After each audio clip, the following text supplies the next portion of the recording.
ನಮಸ್ತೆ ಸ್ನೇಹಿತರೆ, ನಾನು ದಿನೇಶ್ ಕೊಕ್ಕಡ. ಕೃಷಿ ಖುಷಿ ಚಾನಲ್ನ ಹೊಸ ವಿಡಿಯೋಗೆ ನಿಮಗೆಲ್ಲ ಸ್ವಾಗತ. ಸ್ನೇಹಿತರೆ, ಈ ವಿಡಿಯೋದಲ್ಲಿ ನಾವು ಅಡಿಕೆ ತೋಟದೊಳಗಡೆ ಕಳೆಗಳ ನಿರ್ವಹಣೆ ಮಾಡೋದು ಹೇಗೆ, ಕಳೆಗಳನ್ನು ನಿರ್ವಹಣೆ ಮಾಡುವುದರಿಂದ ಆಗುವ ಲಾಭವೇನು, ನಷ್ಟವೇನು ಮುಂತಾದವುಗಳ ಬಗ್ಗೆ ಮಾಹಿತಿಯನ್ನು ಸ್ವಲ್ಪ ತಿಳಿಯೋಣ ಬನ್ನಿ. ಇದು ನನ್ನ ಸ್ನೇಹಿತರೊಬ್ಬರ ಅಡಿಕೆ ತೋಟ. ನೋಡಿ ಎಷ್ಟು ಚೆನ್ನಾಗಿ ಕಳೆ ತೆಗೆದಿದೆ. ಕೇವಲ ಒಂದು ಹುಲ್ಲು ಬಿಟ್ಟರೆ ಬೇರೆ ಏನಿಲ್ಲ. ಯಾವ ಕಡೆ ಕಣ್ಣು ಹಾಯಿಸಿದರೂ ಹುಲ್ಲಿದೆ, ಕೇವಲ ಒಂದೇ ಜಾತಿಯ ಹುಲ್ಲು. ನಾವು ಕಳೆಯನ್ನು ಪದೇ ಪದೇ ತೆಗೆದ್ರೆ, ನಿರ್ವಹಣೆ ಮಾಡ್ತಾಯಿದ್ರೆ ಈ ರೀತಿಯ ಹುಲ್ಲು ಮಾತ್ರ ಬರ್ತದೆ, ಬೇರೆ ಯಾವುದೇ ಗಿಡ ಇಲ್ಲ. ಅಂದರೆ ನೀಟಾಗಿದೆ, ತೋಟ ನೀಟಾಗಿದೆ ಅಂತ ಲೆಕ್ಕ, ಸ್ವಚ್ಛವಾಗಿದೆ. ಇಲ್ಲಿಂದಲೇ ನನ್ನ ತೋಟವನ್ನು ತೋರಿಸ್ತೇನೆ.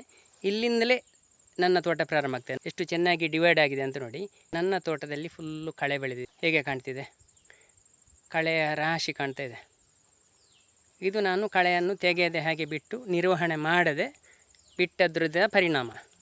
ಇನ್ನು ನಾವು ಈ ಎರಡು ತೋಟದ ಮಣ್ಣಿನ ವ್ಯತ್ಯಾಸವನ್ನು ನೋಡೋಣ ಏನಂತ.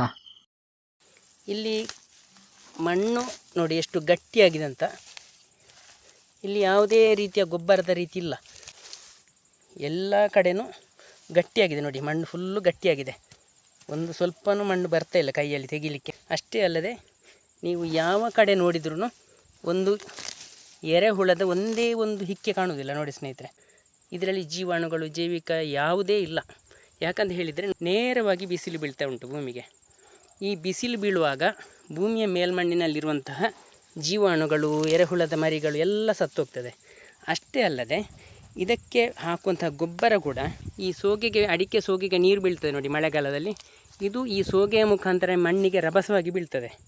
ಈ ಬಿದ್ದಾಗ ಈ ಮಳೆ ನೀರು ಈ ಮೇಲ್ಮಣ್ಣಿನಲ್ಲಿರುವಂಥ ಗೊಬ್ಬರವನ್ನೆಲ್ಲ ಕೊಚ್ಚಿಕೊಂಡು ಹೋಗ್ತದೆ. ಮತ್ತು ಇದನ್ನು ಕಳೆ ತೆಗಿಲಿಕ್ಕೆ ಹಣ ಕೊಡುವಂಥದ್ದು ವಿಷಯ ಬಿಟ್ಟು ಬಿಡುವ. ಅದು ಬ್ರಷ್ ಕಟ್ಟರನ್ನು ಯೂಸ್ ಮಾಡ್ತಾ ಇರಬೇಕಾಗ್ತದೆ ಪದೇ ಪದೇ. ಕಳೆ ಬರುವಾಗ ನಮಗೆ ಕಿರಿಕಿರಿ ಆಗ್ತದೆ. ಇದೆಲ್ಲ ಮಾಮೂಲು ವಿಷಯ. ಇಲ್ಲಿ ಕೇವಲ ಒಂದೇ ಜಾತಿಯ ಹುಲ್ಲಿದೆ. ಇದು ಹೆಚ್ಚಿನವರಿಗೆ ಬೇಕಾದ ಇದೆ. ಯಾಕಂತ ಹೇಳಿದರೆ ದನ ಸಾಕಣೆ ಮಾಡಿರ್ತಾರೆ, ಇದನ್ನು ಚೆನ್ನಾಗಿ ದನಗಳೆಲ್ಲ ಮೇಯ್ತದೆ. ಅವರ ಲೆಕ್ಕಾಚಾರದಲ್ಲಿ ಇದು ಸರಿ. ಆದರೆ ತೋಟವನ್ನು ನೋಡಿದರೆ ಅಥವಾ ಮಣ್ಣನ್ನು ನೋಡಿದರೆ ನಿಮಗೆ ಇಲ್ಲಿ ಗೊತ್ತಾಗ್ತದೆ ಕತೆ ಏನು ಅಂತ. ಇದು ಹುಲ್ಲು, ದನಗಳು ತಿನ್ನುವ ಹುಲ್ಲು. ಕೇವಲ ಒಂದೇ ರೀತಿ, ಎಷ್ಟು ಯಾವ ಕಡೆ ಕಣ್ಣು ಹಾಯಿಸಿದ್ರು ಅದೇ ಹುಲ್ಲಿದೆ.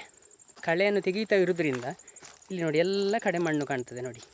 ನೋಡಿ ಇದರಲ್ಲಿರುವಂಥ ಎಲ್ಲ ಗೊಬ್ಬರದ ಅಂಶ ಎಲ್ಲ ಕೊಚ್ಚಿಕೊಂಡು ಹೋಗಿ ಏನಿಲ್ಲ, ಕೇವಲ ಗಟ್ಟಿ ಒಂದು ಸ್ವಲ್ಪ ಮಣ್ಣು ಬರೋದಿಲ್ಲ ಕೈಯಲ್ಲಿ, ಅಷ್ಟು ಗಟ್ಟಿಯಾಗಿದೆ ಮಣ್ಣು. ಇಲ್ಲಿ ನಾನು ನನ್ನ ಎರಡು ತೋಟದ ಮಧ್ಯೆ ನಿಂತಿದ್ದೇನೆ. ಇಲ್ಲಿಂದ ನನ್ನ ತೋಟ ಪ್ರಾರಂಭ. ನಾವು ಇಲ್ಲಿಯ ಮಣ್ಣು ಹೇಗಿದೆ, ಏನಾಗಿದೆ ಅಂತ ನೋಡುವ ಬನ್ನಿ. ಇಲ್ಲಿ ನಾನು ಮಣ್ಣನ್ನು ತೋರಿಸ್ತೇನೆ ನಿಮಗೆ ಹೇಗಿದೆ ಅಂತ.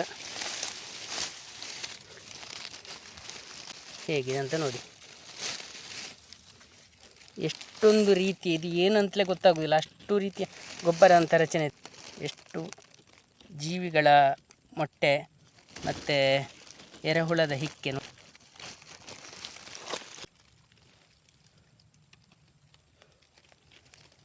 ಇದು ಹಣ ಕೊಟ್ಟರೆ ಸಿಗ್ತದೆ ಸ್ನೇಹಿತರೆ. ಎಷ್ಟು ಫಲವತ್ತಾದ ಮಣ್ಣು ಅಂತ ನೋಡಿ. ಕೇವಲ 10 ಅಡಿಗಿಂತ ವ್ಯತ್ಯಾಸದಲ್ಲಿರುವಂಥ ತೋಟ ಇದು ನೋಡಿ. ಇಲ್ಲಿ ಆ ತೋಟ ಇದೆ ನೋಡಿ. ಇನ್ನೊಂದು ಕಡೆ ತೋರಿಸ್ತೇನೆ ಬೇಕಾದರೆ ನಿಮಗೆ.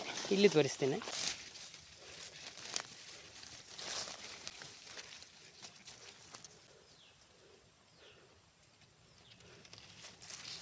ಎಷ್ಟು ಗೊಬ್ಬರ ಇದೆ ಅಂತ ನೋಡಿ.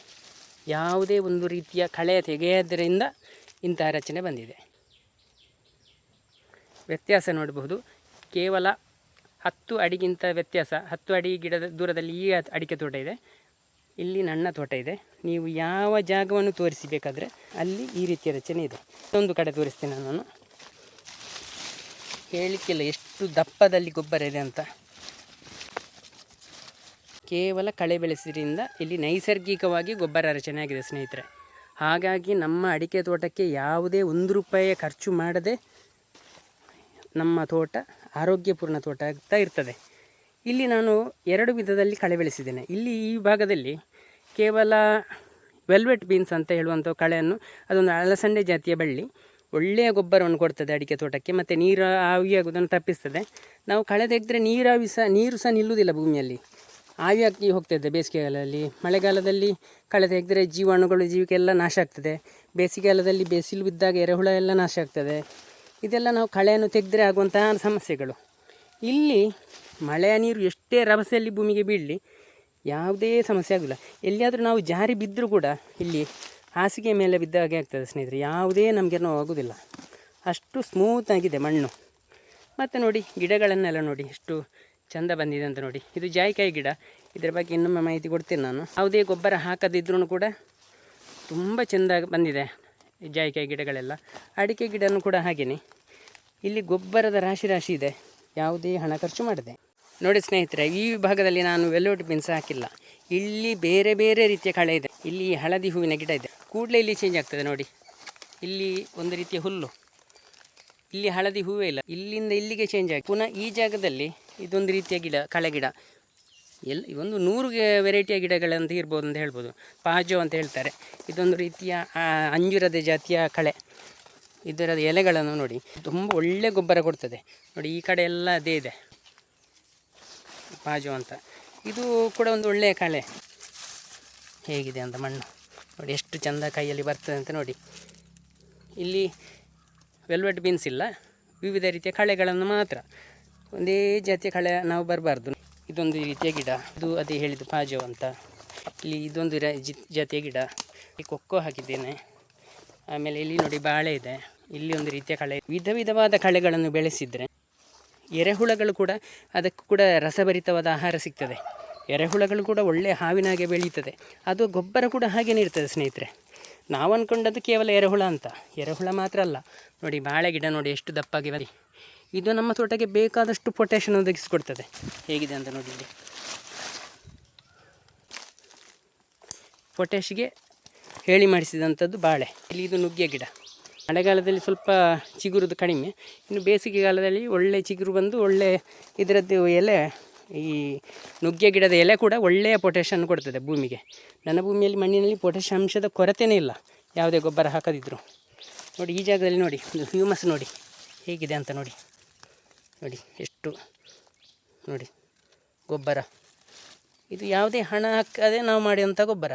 ಇಲ್ಲಿ ಯಾವುದೇ ಖರ್ಚಿಲ್ಲ ನೋಡಿ. ಇದು ಅಡಿಕೆ ಬೇರುಗಳು ನೋಡಿ, ಎಷ್ಟು ಮೇಲ್ಮಟ್ಟದಲ್ಲಿ ಬೇರಿದೆ ನೋಡಿ, ಅದು ಅಡಿಕೆಯ ಬೇರುಗಳು. ಈ ಗೊಬ್ಬರವನ್ನೆಲ್ಲ ನಾವು ಬುಡಕ್ಕೆ ಹಾಕಿದರೆ, ಕೆಲವರು ಬುಡಕ್ಕೆ ಹಾಕ್ತಾರೆ, ಬುಡಕ್ಕೆ ಹಾಕಿದರೆ ನೋಡಿ ಇಲ್ಲಿ ಯಾವುದೇ ರೀತಿಯ ನಾನು ಗೊಬ್ಬರ ಹಾಕೋದಿಲ್ಲ. ಇಲ್ಲಿ ಬುಡದಲ್ಲಿ ಎಷ್ಟು ಸ್ವಚ್ಛ ಆಗಿದೆ ಅಂತ ನೋಡಿ, ಎಷ್ಟು ಕ್ಲೀನ್ ಆಗಿದೆ. ಈ ಬೇರುಗಳೆಲ್ಲ ಆರೋಗ್ಯವಾಗಿ ಬೆಳ್ಕೊಂಡು ಹೋಗಿರ್ತದೆ. ಹೆಚ್ಚಿನವರೆಲ್ಲ ಬುಡಕ್ಕೆ ಗೊಬ್ಬರವನ್ನು ಹಾಕುವಾಗ ಅದು ಫಂಗಸ್ ಎಲ್ಲಲ್ಲಿ ಉತ್ಪತ್ತಿಯಾಗಿ ರೋಗ ರುಜಿನಗಳೆಲ್ಲ ಸೃಷ್ಟಿಯಾಗಿ ಈ ಹುಟ್ಟಿದ ಬೇರುಗಳಲ್ಲಿ 10ರಲ್ಲಿ 8 ಸಾಯ್ತದೆ. ಅದು ನಮಗೆ ಕಾಣೋದಿಲ್ಲ, ಯಾಕಂತ ಹೇಳಿದರೆ ಫುಲ್ಲು ಗೊಬ್ಬರದಿಂದ ಮುಚ್ಚಿರ್ತದೆ.